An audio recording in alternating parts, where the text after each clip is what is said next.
오늘은 아담아 네가 어디 있느냐 이런 제목의 말씀 함께 나누겠습니다. 우리 한국 사람들은 외모를 가꾸는 일에 참 열심이죠. 세계 어느 나라보다 성형외과도 많이 있고 또 화장품의 종류 얼마나 많이 다양하게 개발되어 있는지 모릅니다. 그래서인지 모르지만 외국인들이 한국을 방문하게 될 때 빠지지 않고 방문하는 곳이 화장품 매장이라고 하지요. 그 다양한 색깔 또 제품 이런 것에 금세 빠져들어서 지갑을 열게 된다라고 합니다. 한국 사회에서는 외모가 일종의 아주 중요한 스펙이 된 것 같습니다. 기왕이면 다홍치마라는 말이 있듯이 같은 조건이면 사람도 외모가 보기 좋은 사람을 고른다고 합니다. 외모의 서열화라고나 할까요? 우리 청소년들이 이런 걸 가지고 싸우지 않습니까? 정말 하나도 도움이 되지 않는데 아이돌의 외모 순위, 축구 선수 외모 순위, 학교 선생님 외모 순위, 이런 순위 정하기 놀이를 그렇게 좋아합니다. 그래서인지 모르지만 이런 분위기 때문에 중학교나 고등학교 또는 대학을 졸업하면서 자녀들이 부모님께 성형 수술을 해달라는 그런 경우도 있다고 하지요. 그런데 원판 불변의 법칙을 무시하고 그냥 무조건 원빈이나 장동건처럼 김희선이나 송혜교처럼 해달라는, 이건 거의 재창조의 수준의 성형수술을 원하는 분들이 있습니다. 곤란하죠. 혹여 그런 자녀들이 있으면 교회에 데리고 오십시오. 비싼 돈 들여서 성형수술 해가지고 예뻐지는 것도 중요하지만 성형수술로 훨씬 더 예뻐질 수 있습니다. 진짜 예뻐지는 비결은 성령을 만나면 됩니다. 농담이 아니라 실제로 그렇습니다. 자녀를 위해서 성형수술 해줄 형편이 안 된다면 혹여 형편이 되더라도 하나님께 도움을 구하고 성령으로 새롭게 빚어지게 해달라고 기도하면 성령 받으면 제일 예쁜 줄로 믿습니다. 왜 요즘에 무슨 버스 광고 이런 거에 보면 누구야 너는 먹을 때 제일 예뻐 이런 거 있지 않습니까? 우리 자녀들에게 그렇게 기도하면 좋겠어요. 누구야 넌 성령 받으면 제일 예뻐, 이렇게 하면 얼마나 좋겠습니까? 지난주일 저희가 창세기 1장 말씀을 함께 읽으면서 하나님께서 천지를 바라보시고 다 지으신 이후에 보시기에 참 좋았다라고 말씀하셨죠. 이 사역은 성령께서 땅을 덮고 있던 깊은 물 위에 그리고 어둠 위에 마치 어미 닭이 알을 품듯이 그렇게 그 품으심으로 시작되었습니다. 그 결과 빛이 어두움을 물리치고 물을 또한 찢으셔서 이 땅을 건져내는 창조의 사역을 완성하셨습니다. 하나님께서는 지으신 그 세계를 보시기에 좋았다, 굿이라고 평가하십니다. 게다가 사람을 창조하신 이후에는 모든 것이 보시기에 그냥 좋은 게 아니라 심히 좋았다, very good이라고 말씀하셨죠. 하나님께서는 빛과 하늘과 또 땅과 풀과 꽃과 들, 짐승, 사람 모든 걸 보시고서 너무 좋다, 너무 좋다, 너무 아름답다 이렇게 말씀을 하신 겁니다. 그런데 좋다, 아름답다, 예쁘다 이런 말을 히브리어로는 토브라고 합니다. 이 단어의 쓰임새가 상당히 다양합니다. 감각적으로 즐겁다 이런 의미도 있고, 쓰임새가 훌륭하다 이런 의미도 있고, 도덕적으로 선하다는 의미도 있고, 보기에 아름답다라는 의미도 있고, 경제적으로 부유하다라는 의미도 있고, 행복하다라는 의미도 들어있습니다. 그러면 하나님께서 지으신 창조 세계를 바라보시며 보시기에 좋았더라, 심히 좋았더라 말씀하실 때 거기에는 어떤 의미가 숨어 있는 걸까요? 크게 보면 두 가지의 의미가 있습니다. 첫째는 혼돈의 무질서를 질서로 만드셨다라는 말입니다. 무질서가 질서가 잡힌 걸 보니까 참 보기 좋다, 아름답다 이렇게 이야기하신 것이죠. 질서가 있다는 점에서 좋다, 아름답다 이것이 발전이 되면 균형, 비례 이런 것이 있다라고 해석할 수 있습니다. 그런 이유 때문인지 모르지만 고대에서부터 내려오는 아름다움의 대원칙이 있습니다. 이 비율과 균형이 중요하다라는 원칙입니다. 얼굴의 각 부위가 얼마나 질서가 있는가, 달리 말하면 균형이 잡혀 있고 비율이 이상적인가, 이런 것을 우리가 아름다움의 척도라고 말합니다. 얼굴에서 양쪽 눈썹 중앙에 그리고 거기에서 코로 내려가는 T라인이 중요하다라고 말하죠. 몸매로는 S라인, 팔등신, 식스팩 이런 걸 중요하다고 말하는데 이런 모든 것은 다 질서에서 발전된 일종의 비율 그리고 균형의 객관적인 아름다움이라고 할 수 있습니다. 하나님 그걸 보시고 아름답다 하신 거예요. 또한 두 번째로는 하나님께서는 이 보이는 아름다움뿐만 아니라 공허함이 의미를 갖게 되었다라는 점에서 참 좋다라고 말씀하셨습니다. 왜 살아야 하는지 모르던 존재가 의미를 갖게 되었다라는 거, 그게 좋다, 아름답다라고 말씀하시는 겁니다. 말하자면 겉으로 보기에는 균형이나 비율은 엉망일지 모르지만 그보다 더 중요한 아름다움이 있다라는 것이죠. 예를 들면 만삭이 된 배불뚝이 엄마의 배, 또 갓 태어난 아이에게 젖을 먹이는 엄마, 자녀들을 위해 새벽 찬바람을 뚫고 리어카를 끌고 가는 할아버지의 거친 손, 집을 장만하기 위해서 재래시장 생선 가판대에서 손질하는 그 어머니의 수고. 여러분, 이런 모습은 질서와 균형과 비례의 겉모습이 아니라 그 속에 꽉 들어차 있는 그 의미, 그 희생, 이런 것이 참 좋다라는 거 아니겠습니까? 이런 의미에서 또 다른 차원의 아름다움을 말할 수 있게 됩니다. 여러분, 올 한 해를 살아가시는 동안에 이 두 가지의 복, 이 두 가지의 아름다움 참 좋았더라. 균형도 있고 의미도 있는 이 은혜가 가득하시기를 축복합니다. 그럼 여러분, 우리가 3장에 들어가게 되었을 때 이 창세기 3장은 이제 무슨 이야기를 들려주십니까? 하나님께서 그렇게 보시기에 심히 좋았다 말씀하셨던 이 창조 세계, 그 가운데 최고의 절정인 아담과 하와가 다시 무질서와 무의미의 세계로 돌아가는 이야기가 3장 이야기입니다. 여기에 이제 죄라는 세력이 등장을 하게 되죠. 3장 전체를 읽어봐도 죄라는 단어는 나오지 않습니다. 성경에서 처음으로 죄라는 단어가 나오는 곳은 창세기 4장 7절에서 하나님이 가인을 가리켜 말씀하실 때 나옵니다. 그러나 오늘 본문에서 우리는 이 죄의 기원이 무엇인지, 그리고 죄의 결과가 무엇이고, 그리고 이 죄에 대한 해결책이 무엇인지를 찾아볼 수 있게 됩니다. 우선 순서대로 이 죄의 기원, 죄는 어디에서 오는지 우리가 3장의 내용을 좀 살펴봐야 되겠습니다. 3장 1장 앞부분에 이렇게 시작하죠. 그런데 뱀은 여호와 하나님이 지으신 들 짐승 중에 가장 간교하니라. 우리말 성경 1절에 시작할 때 그런데라는 말로 시작합니다. 무엇이 그런데라는 걸까요? 이 앞에 나와 있는 2장의 내용을 봐야 되겠죠. 하나님께서 지으신 모든 피조 세계는 참 보시기에 좋았습니다. 그런데 하나님이 보시기에 좋지 않은 게 하나 있었는데 그게 뭐냐면 아담이 홀로 있는 모습이었습니다.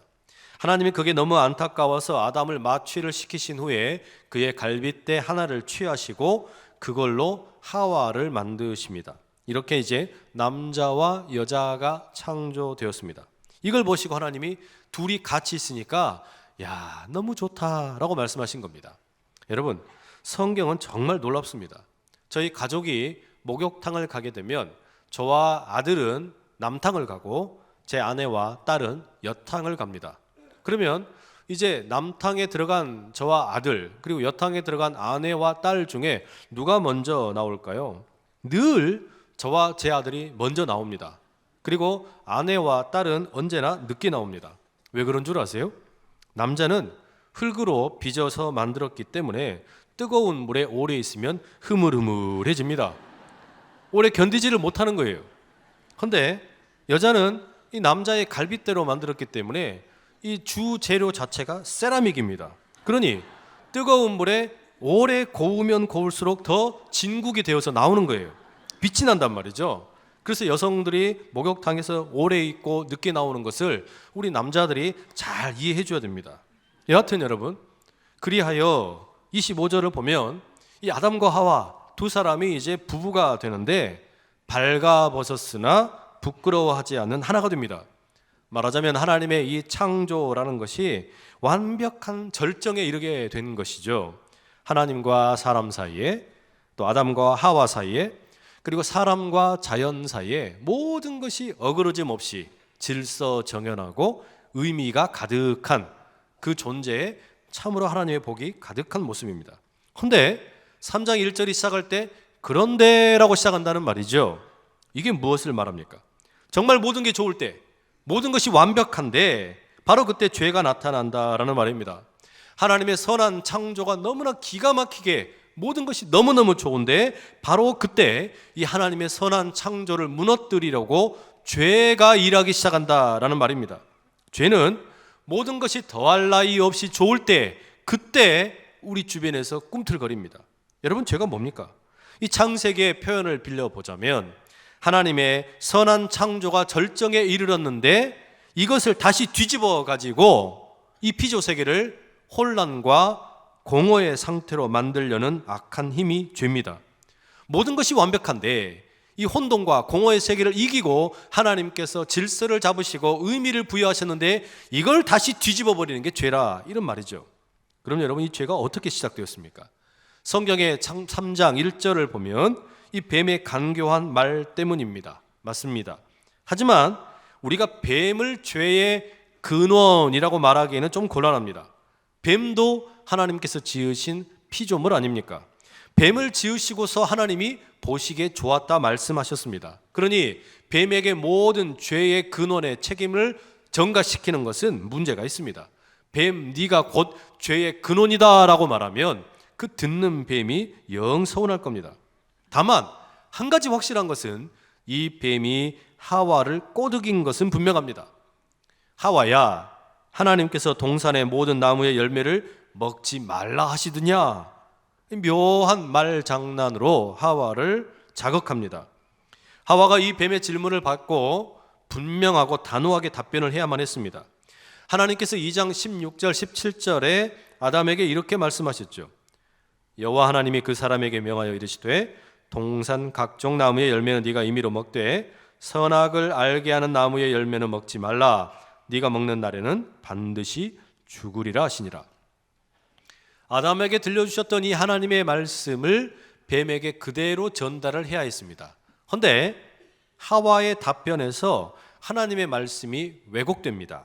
3장 2절과 3절에 이렇게 답변하죠. 동산 나무의 열매를 우리가 먹을 수 있으나 동산 중앙에 있는 나무의 열매는 하나님의 말씀에 먹지도 말고 만지지도 말라. 너희가 죽을까 하노라 하셨느니라. 여러분, 이 하와의 답변을 보면 몇 가지 왜곡이 발생합니다. 우선 선악을 알게 하는 나무라는 표현 대신에 동산 중앙에 있는 나무라고 바꿔서 말합니다. 또 하나님께서는 만지지도 말라 이런 말씀을 하신 적이 없는데 하와는 그 말을 덧붙입니다. 또 하나님은 반드시 죽으리라 하셨는데 하와는 반드시라는 말을 빼버립니다. 이게 무슨 이야기냐면 하나님의 말씀에서 들어가야 될 것을 빼버리고 필요 없는 것을 덧붙여서 말씀을 교묘하게 왜곡시켰다라는 말입니다. 이렇게 스스로 말씀의 왜곡을 시켰더니 결국 하와가 뱀의 유혹에 넘어가가지고 선악과를 야금야금 먹어버리죠. 그리고 남편 아담에게도 건네줍니다. 결국 이 둘이서 함께 선악과를 먹는 죄를 범하죠. 그런데 이 두 사람이 선악과를 먹기 전에 하나님 이거 우리가 먹어도 될까요? 안 될까요? 하나님에게 묻지를 않습니다. 동산을 거닐고 계시는 하나님이 분명히 계시는데 그 하나님께 묻지를 않아요. 그냥 뱀의 유혹 앞에서 하나님과 상의하지 않고 자기들의 판단대로 그냥 일을 저질러 버립니다. 왜 그랬을까요? 왜 이들이 이 선악을 알게 하는 나무의 과일을 먹어버렸을까? 하나님에 대한 신뢰, 그것이 마음으로부터 무너졌기 때문입니다. 쉽게 이야기하면 이미 마음으로 죄를 지었다라는 말입니다. 여러분, 그러면 이 죄의 책임은 하와에게만 있습니까? 하와가 죄를 지어가지고 아담에게 선악과 먹으라고 했으니까 인류가 타락하게 된 책임은 여자에게 있냐? 그렇지 않습니다. 그러면 듣는 여자가 기분이 나쁘겠죠. 이것은 아담에게도 어마어마한 책임이 있습니다. 왜냐하면 처음에 하나님께서 선악과를 먹지 말라고 말씀하신 것은 아담에게 하셨다라는 말이죠. 그러면 아담은 그 말씀을 하와에게 제대로 전달해야 될 책임이 있습니다. 그런 면에서 아담 역시 면죄부를 받을 수가 없습니다. 이건 명백하게 아담과 하와의 공동 책임, 공동 범죄입니다. 여러분, 여기서 우리가 죄가 어디에서부터 생겨났는지 분명하게 알 수가 있습니다. 아담과 하와가 죄를 지은 것은 선악과를 먹어서가 아니에요. 먹기 전에 이미 죄를 범한 겁니다. 두 사람은 선악과를 먹기 전에 이미 왜 내가 선악과에 대한 하나님 말씀에 순종해야 하는가 의심이 생겼다라는 말이죠. 그래서 말씀의 왜곡이 생기게 된 것입니다. 하나님에 대한 신뢰가 의심으로 바뀌게 되었고 그 의심이 마음에서 죄로 잉태하게 되었다라는 말입니다. 무슨 말씀입니까? 창세기는 죄가 어디에서부터 왔느냐라고 말할 때 우리의 바깥 세계, 외부에서 생긴 것이라고 말하지 않습니다. 죄는 우리가 하나님을 창조주의 자리에서 끌어내리고 우리가 하나님의 자리로 올라가게 될 때 그 마음의 생각이 피어나게 될 때 이미 모든 것이 무너지기 시작했다라는 겁니다. 이 마음으로부터 죄가 생겨나기 시작했다라는 것이죠. 그럼 여러분, 이 죄로 인한 결과는 뭡니까? 죄로 인해서 우리는 혼돈과 공허의 상태로 돌아가게 되는 모습을 살펴보게 되는데 이것은 구체적으로 네 가지 관계가 깨어지는 모습으로 나타납니다. 첫 번째는요, 자기 자신과의 관계가 깨어지게 됩니다. 7절 말씀 이렇게 말하죠. 이에 그들의 눈이 밝아져 자기들이 벗은 줄을 알고 무화과 나무 잎을 엮어 치마로 삼았더라. 선악과를 먹었더니 눈이 밝아졌어요. 그런데 아담과 하와가 눈이 밝아졌는데 이 눈이 아름다운 것에만 눈을 뜨는 게 아니라 이제는 악한 거, 더러운 거, 추한 것에도 눈이 떠지게 되었습니다. 발가벗기 전에는 이 선악과를 먹기 전에는 내가 벌거벗고 있다라는 것이 아무 문제가 되지 않았는데 이제는 갑자기 수치스러움으로 느껴지게 된 겁니다. 이게 무슨 이야기냐면 자기 자신의 모습을 스스로가 부끄러워합니다. 무슨 이야기겠어요? 자기 자신에게 떳떳하지 못한 상태가 되어버렸다 이런 말이죠. 자기 자신과의 관계가 깨어진 겁니다. 두 번째는 하나님과의 관계가 깨어지게 되었습니다. 8절에 이런 구절이 있죠. 그들이 그날 바람이 불 때 동산에 거니시는 여호와 하나님의 소리를 듣고 아담과 그의 아내가 여호와 하나님의 낯을 피하여 동산 나무 사이에 숨은지라. 이게 뭐냐면 선악과를 딱 먹고 죄를 범하고 나니까 하나님의 임재를 두려워합니다. 전에는 늘 하나님과 함께 동행하면서 하나님과 이야기하고 하나님을 찬송하고 하나님께 예배를 드리고 하나님께 감사를 했던 두 사람이었는데 이제 죄를 딱 짓고 나니까 어떻게 되냐? 동산을 거니시는 하나님이 무서워졌어요. 하나님과의 관계가 단절이 일어납니다. 여러분, 죄는 하나님과 우리 사이를 이렇게 갈라놓습니다. 세 번째 무슨 일이 생기냐? 죄가 공동체를 파괴합니다. 12절에 이런 모습 있죠. 아담이 이르되 하나님이 주셔서 나와 함께 있게 하신 여자 그가 그 나무 열매를 내게 주므로 내가 먹었나이다. 하나님께서 아담에게 너 왜 선악과 먹었냐 물었더니 아담이 뭐라고 이야기합니까? 하와 핑계를 대는 겁니다. 2장의 끝부분에 이 두 사람이 부부가 될 때 너는 내 뼈 중에 뼈요 살 중에 살이로다 그렇게 아름다운 청혼가를 했던 아담이 돌변해가지고 저 여자가 나보고 이거 먹으라 그랬어요. 완전히 삿대질을 하고 있는 겁니다. 하와가 꼬드겼다라고 비판하는 거죠. 비겁한 변명입니다. 죄는 소중한 공동체를 파괴합니다. 사랑의 사역으로, 사랑의 서약으로 맺어졌던 이 가정을 깨트리고 나아가 예수님께서 세우신 교회 공동체를 깨트리는 것이 죄가 하는 일입니다. 우리로 하여금 건강한 신뢰 공동체가 아니라 핑계 공동체에 빠져서 살게 만드는 게 죄가 하는 일입니다. 네 번째 무슨 일이 생기냐? 다른 피조물들, 이 자연과의 관계가 깨어지게 됩니다. 13절 이런 말씀 있죠. 여호와 하나님이 여자에게 이르시되 네가 어찌하여 이렇게 하였느냐? 여자가 이르되 뱀이 나를 꿰므로 내가 먹었나이다. 이제 여자에게 하와에게 왜 너는 그러면 선악과 먹었냐 그랬더니 여자는 이제 뱀에게 탓을 돌립니다. 뱀을 핑계대는 것이죠. 이게 뭡니까? 자연을 핑계대는 겁니다. 피조물을 핑계대고 있다라는 말입니다. 이것은 결국 사람과 자연 사이에 친밀한 관계를 깨어지게 만드는 겁니다. 본래 하나님이 지으셨을 때에는 우리 모두를 이 피조 세계를 다스리는 청지기로 그리고 정원사처럼 가꾸라라고 하셨는데, 이 죄로 인해서 이제 사람들은 이 땅을, 자연을 오히려 훼손시키고 망가뜨리는 그런 일을 벌이게 되었습니다. 여러분, 이게 죄의 결과예요. 너무 비참하죠? 하나님의 선한 계획과 목적이 상실되니까 그 혼돈과 공허의 상태로 다시 돌아가게 되어 버렸습니다. 이 하나님의 말씀에 대한 순종이 깨어지게 되니까 자기 자신과의 관계, 하나님과의 관계, 또 사람과 사람의 관계, 그리고 자연과의 관계가 다 깨어지고 말았습니다. 이게 비참한 혼돈과 공허로 다시 처박힌 인생의 모습입니다. 그럼 여러분, 하나님께서 이렇게 아담과 하와가 혼돈과 공허의 상태로 돌아갔는데 이들의 이 불순종을 어떻게 대처하십니까? 하나님의 반응이 뭡니까? 하나님은 부르시죠. 숨어있는 그들을 먼저 부르시는 거예요. 아담아, 하와야, 네가 어디 있느냐? 내가 어둠 속에서 건져낸 땅아 어디 있느냐? 깊은 물 속에서 건져냈던 땅아 너는 어디 있느냐? 네가 어디 있느냐?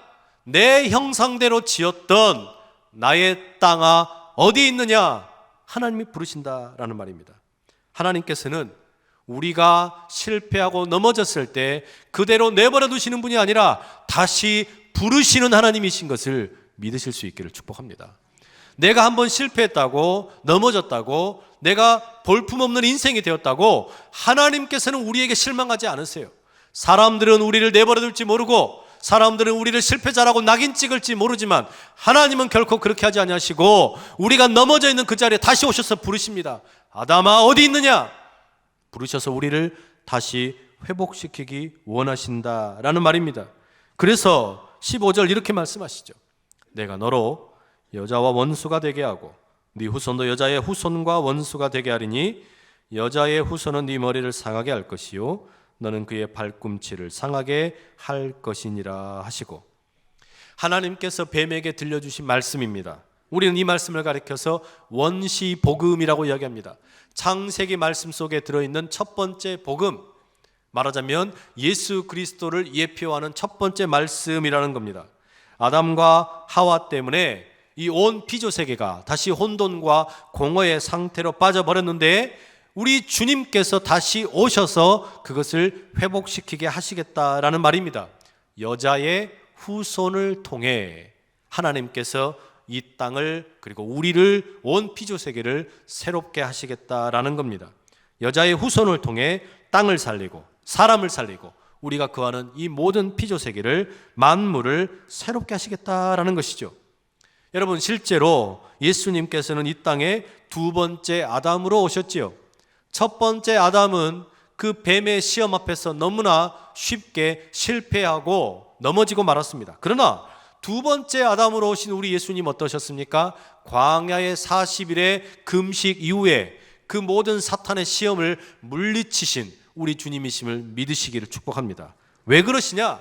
두 번째 아담이 승리함으로 첫 번째 아담의 실패로 인하여서 죄의 노예로 살아가던 우리를 이제는 죄로부터 해방시키시기 위하여 우리 주님이 그 모든 시험을 이기셨다라는 말입니다.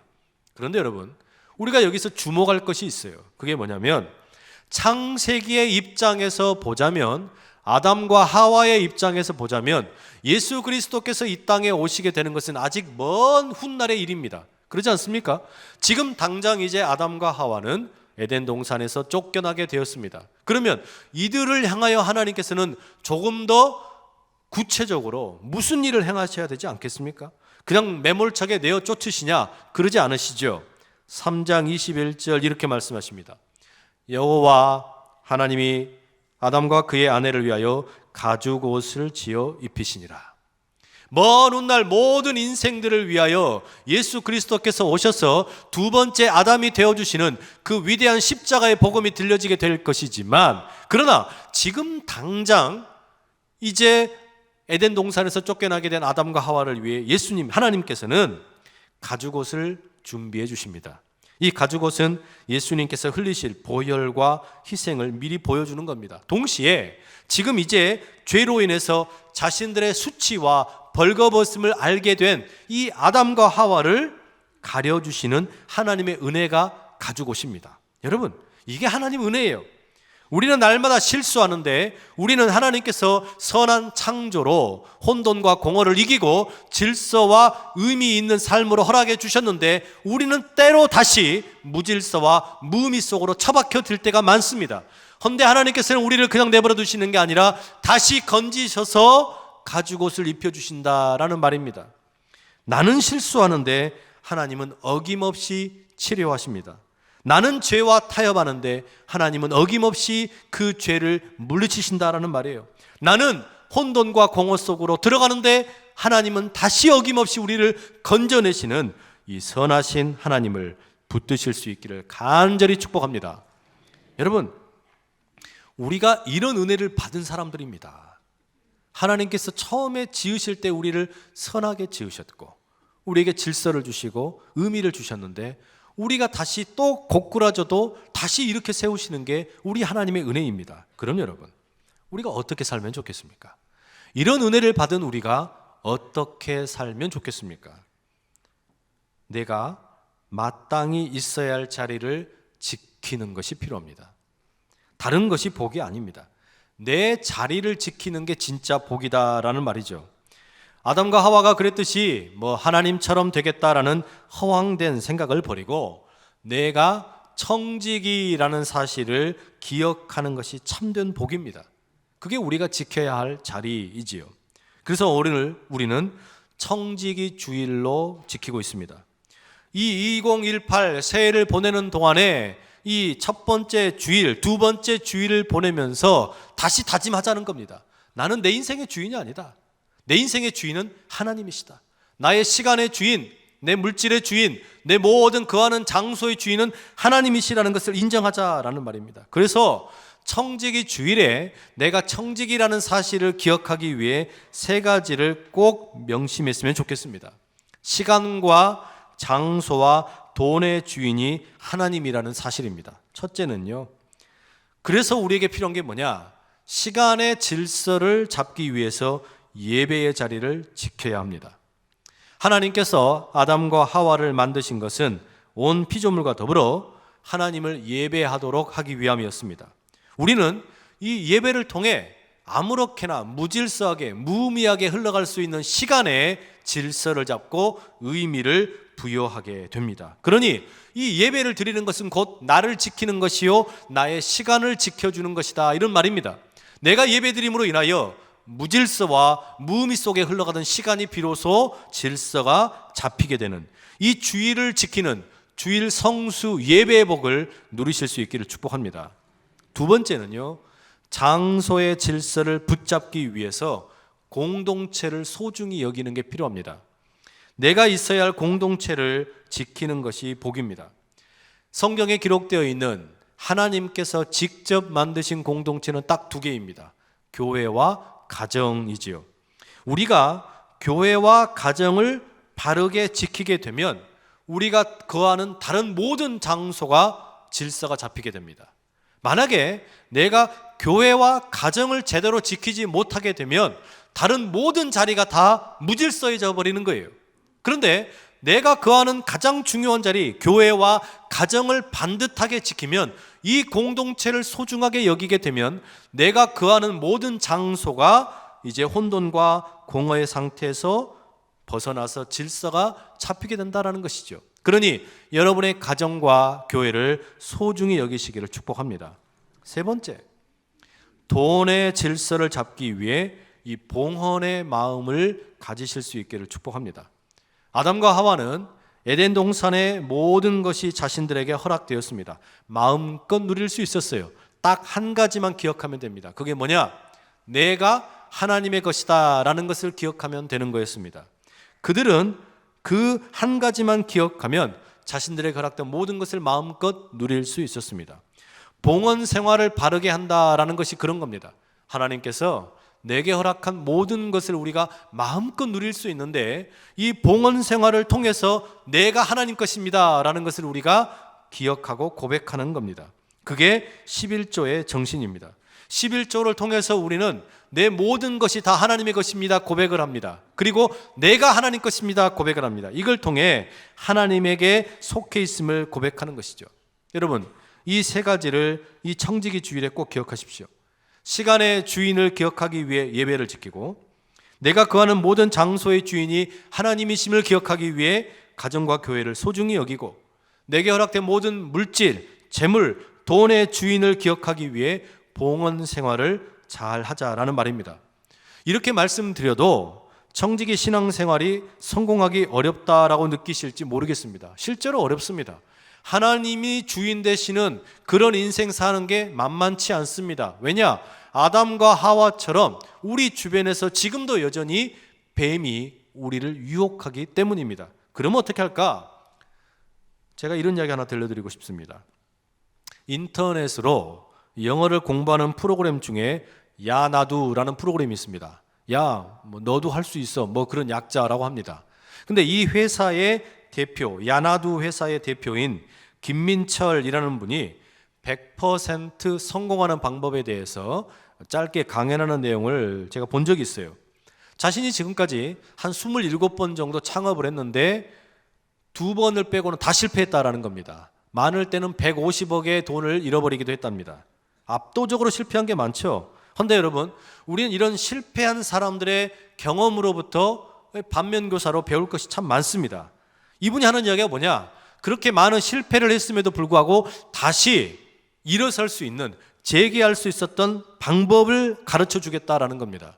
이 이야기의 비결이 뭐냐면, 자신은 실패한 이후에 다시 시작할 때 제일 먼저 한 게 뭐냐면 하루에 3번 3분씩 양치질을 한답니다. 그리고 하루에 3번 밥을 먹는다라고 합니다. 이게 뭐 아무것도 아닌 것 같죠?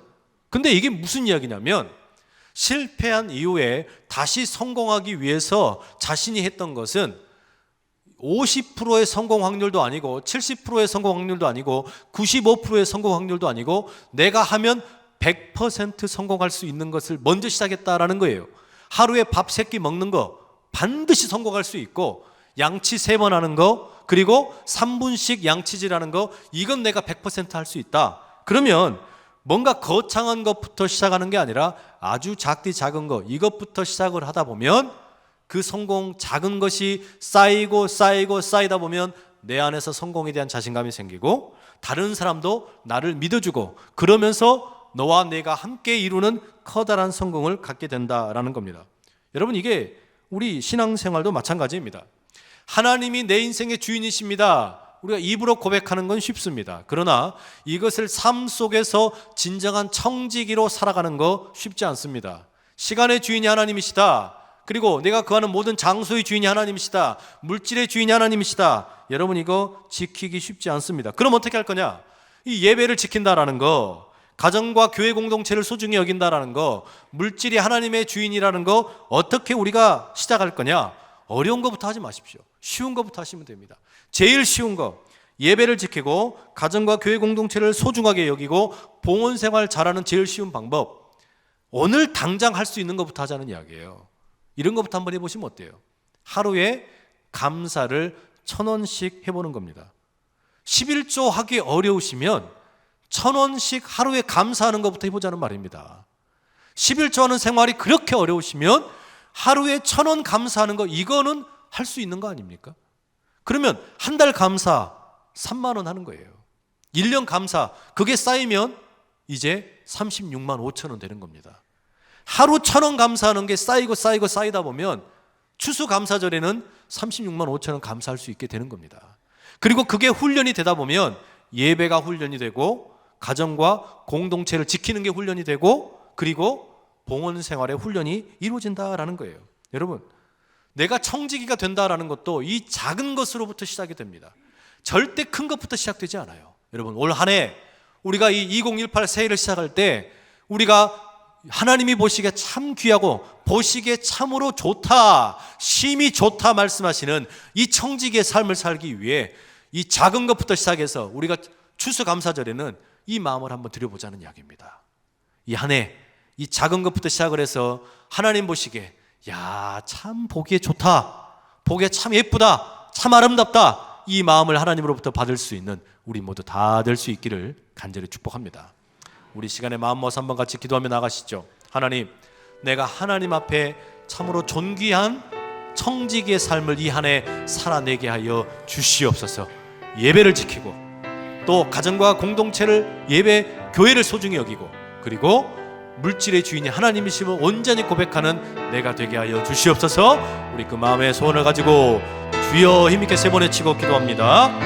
주여, 주여, 주여. 하나님 아버지, 감사와 찬양을 올려드립니다. 예수 그리스도를 통하여 하나님의 자녀 삼아 주시고 날마다 우리에게 풍성한 은혜를 덧입혀 주심을 감사드립니다.